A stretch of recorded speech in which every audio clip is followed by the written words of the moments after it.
বাংলাদেশ থেকেও বেশ কয়েকজন আমার সঙ্গে যোগাযোগ করছিল। আ তারা আমার কাছে বিকাশ না নগদ কি যেন নাম্বার চাইলো। এগুলো তো আমি বুঝি না।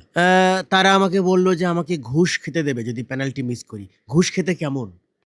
এটা বাংলাদেশের কোনো ট্র্যাডিশনাল খাবার, তাই না? আমি বললাম, "ঘুষ আপনারা পাঠাতে পারেন, কখনো আমি খাইনি। কিন্তু পেনাল্টি মিস করব না।" এরপরে তো জানেন আ আমি পেনাল্টি মিস করলাম। যদিও এটা ইচ্ছা করে আমি করিনি। কিন্তু ওরা ভাবছে আমি ইচ্ছা করেই করছি। ওরা দেখি কিছু টাকা পাঠায় দিছে। আমি তো কিছু বুঝতেছি না। টাকা যে কেন পাঠালো? ঘুষ পাঠালে তাও একটু খেয়ে দেখতাম। আর আমি তো ইচ্ছা করে পেনাল্টি মিস করিনি।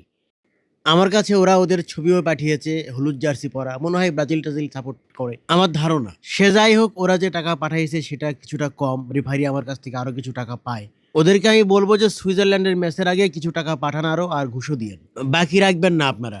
ও একজন আমাকে বলল যে ঘুষ নাকি বাংলাদেশের কিছু সরকারি কর্মচারীর খুব পছন্দের খাবার। এটা খেলে নাকি ভুঁড়ি বেড়ে যায়। এজন্য আমি আবার সাহস পাচ্ছি না যে আমার ফিটনেস নষ্ট হয়ে যাবে কি?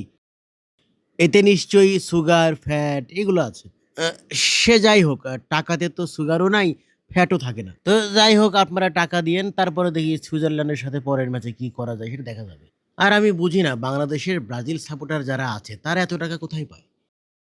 আমার কাছে তো টাকা পাঠাচ্ছে, আবার শুনলাম সুইজারল্যান্ডের প্লেয়ারদের কাছেও নাকি টাকা-পয়সা পাঠাচ্ছে তারা। ওরা তো আসলে মূল বিষয়টা বোঝে না। জুনিয়র পোলাপান নিয়ে খেলে তো। বিষয়টা হচ্ছে যে ১ টা ২ টা পেনাল্টি আর ১ টা ২ টা দল কিনলে তো হবে না। পুরো ফিফা, পুরো বিশ্বকাপ কিনে নিতে হবে। তাহলেই না তারা কাপ পাবে। এভাবে কি হয়? তারা বোঝে না আসলে। তাদেরকে বোঝাবে কে বলেন তো?